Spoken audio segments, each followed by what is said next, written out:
Another Saturday night at the toughest track in the South, the Punta Speedway, and if you were not here, you missed it. Oh, man, did you miss it. There was no full moon, but it was like, okay, yeah, full moon racing this Saturday night, and there was no full moon. It was crazy. From the drop of the green flag to the drop of the last checkered flag, you missed it. Let me tell you about it. First one, out of the box, the dwarf cars were back. The Florida Open Wheel Mod Lights, they were here, and they put on a great show, putting it back up in the top spot out of Eustis, Florida. The number 14, Bo Bass, getting the job done. And it was a 1-2 finish in the Bass family because Darren Bass finishing second in the 25 car. So it was good to see the Bass family back on the podium after a long hiatus from the Punta Gorda Speedway, and finishing third, the 56 out of Cape Coral, Larry Hubbard Jr. After they were done, the Road Warriors were up early, and they did not disappoint. It was very exciting from the drop of the green flag. A lot of bumping, a lot of banging, a lot of craziness. But coming out on top, the points leader came out on top. The number 10 of Jason Miller out of Lehigh Acres, taking the top spot. Finishing second, Mr. Double Duty himself out of Port Charlotte. Mr. Richard Nelson having a great run. Then he had to hurry up and jump in his street stock. And finishing third, Rocket Rick Reed, the number 1 machine out of Punta Gorda, coming home in the third place podium finish. So Richard Nelson had to go back behind the wall, out of the winner's circle, jump in his street stock because they were up next. Very exciting, but when it came right down to it, the 47, Ryan Pancoast, making it 8 in a row. 8 in a row for Ryan Pancoast, putting it up on the top spot. And where did this guy come from? Missed a couple races, came back, the 88, Jimmy Miser out of Lehigh Acres finishing second. Great run for him. All of his family joining him. And another big family with the podium finish, the 18, Shane Leonard, back at the track again, finishing third. It was good to see them all back out of the track. Always good to see everybody come out to the track on a Saturday night.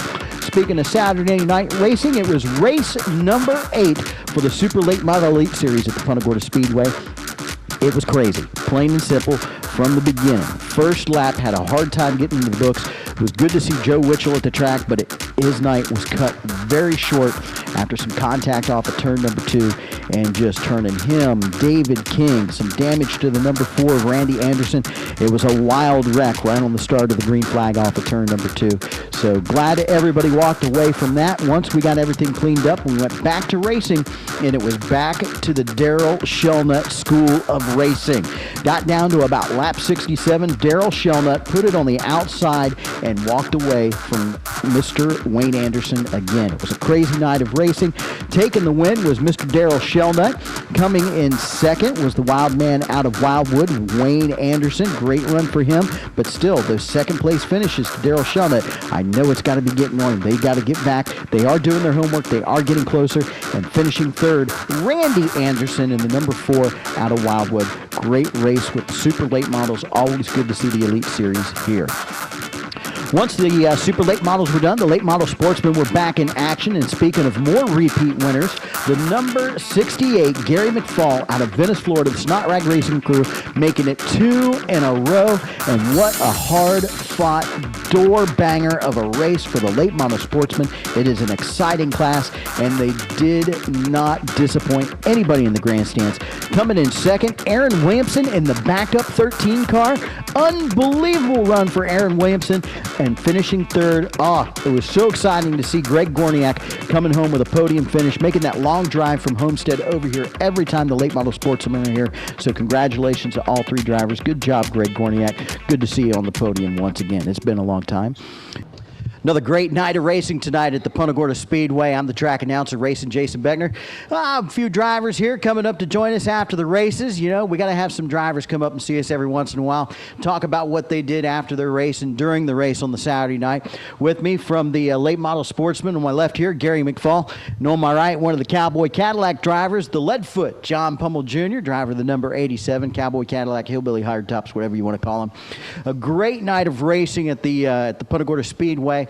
First off, I want to start with you, Gary. We talked to you a little bit before the races tonight, and before the interview, we were talking about, man, was it a full moon out tonight for the races or what? Because it definitely felt like it.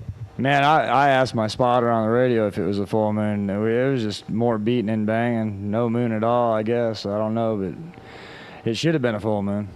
It was a lot of beating and banging in the late model sportsman. All in all, it was crazy. There was a lot of beating and banging, but it also, on top of that, looked like it was really good, just hard racing, because there was a lot of times that you guys should have wrecked and you didn't. There's a lot of talent in that class, and you just got to be able to get up through there. I got sent to the back twice and was able to come back up through. Got lucky with a couple moves. I probably made a couple people mad, but, it's all racing, and I'm out there for the checkered flag to be across first, not second, but first. If I made anybody mad, I'm sorry, but it's just the way it goes. I drove everybody the way they drive me, so that's just the way it is. The big thing on Facebook and everything everybody's been talking about is winner Waffle House dinner. This is 2 in a row for you guys. Does that mean you and the Snot Rag Racing Crew are going to hit Waffle House again? No, that started with Billy Vandendever, actually, because that's what he used to say after he beat me every week last year. So, I finally, was able to put his shoes on my feet, I guess, because we got 2 of them in a row, and I'm going to keep coming back.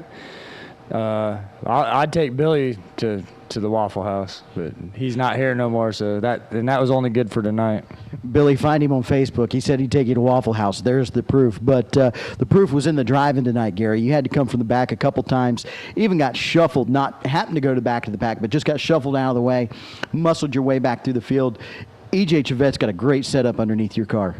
Man, I really got to thank him. He's an awesome chassis guy. He works with you. We communicate so well, the whole team. It's not just me. If it wasn't for the Snot Rag crew, if it wasn't for EJ Trevette, if it wasn't for the sponsorship help that I have, which is Complete Auto Repair out of I think they're out of Port Charlotte, and then you got Simplicity Hair and Frosted Mug, Alan Scott Roof Cleaning. I mean, there's a bunch of people involved in our car, and the guys work a second job to keep it up front, and that's what it takes to race this level.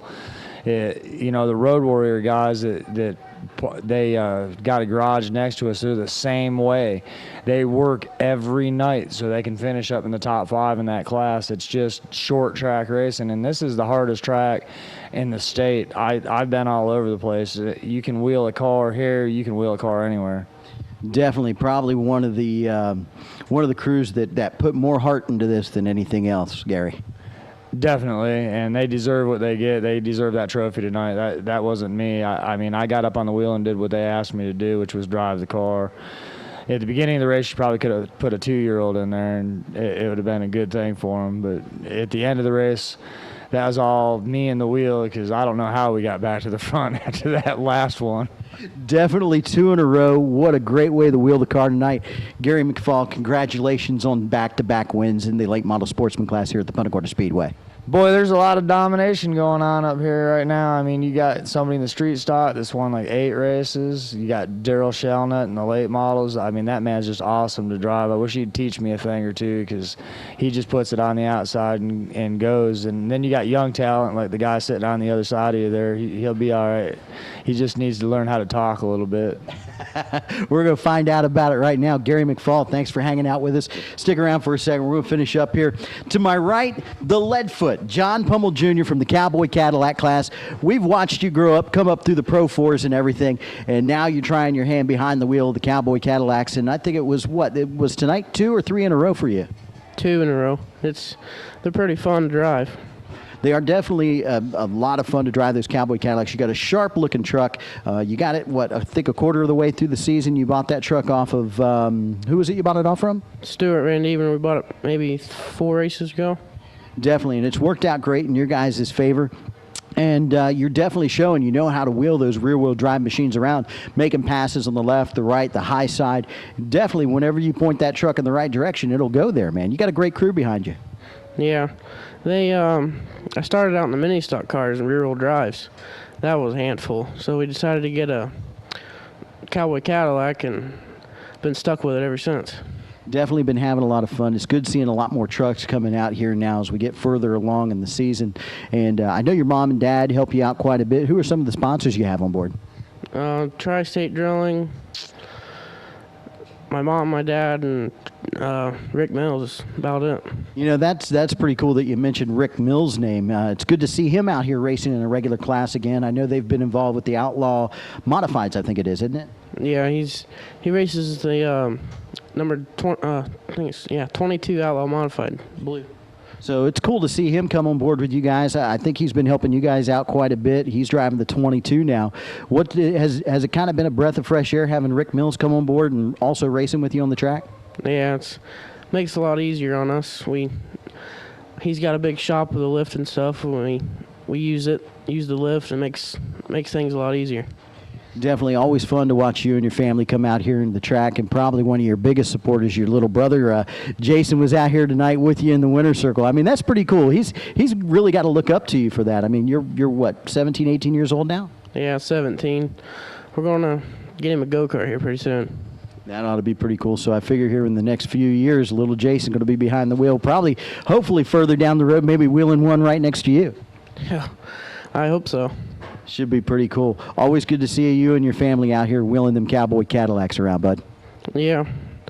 Hope little brother Jason getting one. All right, well, we can't wait for it. Thank you for spending the evening with us up here after the races, and we're not going to keep these boys much longer. It's late at night. We got the races done, and it was a night of repeats at the Punta Gorda Speedway. A lot of back-to-back winners. We'll talk about that a little bit later on, so keep your eye out for us when we do our Drivers of the Week right here after the races, sometimes in the middle of the races, but you can always find them here. Some of the best drivers in the states, the toughest track in the South. Thank you very much, Gary McFall. Leadfoot, John Pummel Jr., it is the toughest track in the South. It's the Punta Gorda Speedway.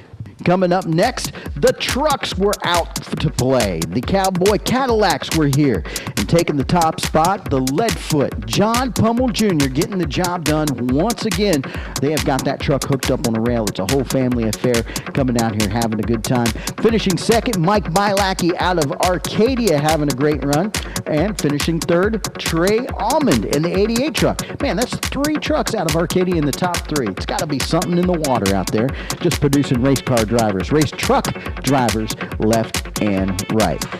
Last race of the night, the Pro 4s were in the house, and they were set up and ready to go from the drop of the green flag. Chris Bridges started in the top spot on the point and could not hang on to it. Coming home the winner, and I do believe it's 4 in a row for this young man.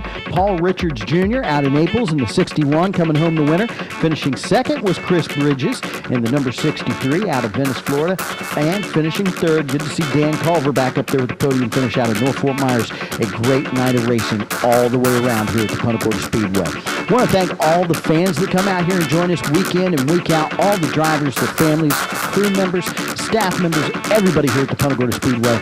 And thank you so much, race fans, for coming out and joining us. If you weren't here, you missed it, so you better be here. Next Saturday night, where at? It's the toughest track in the South. It's the Punta Gorda Speedway.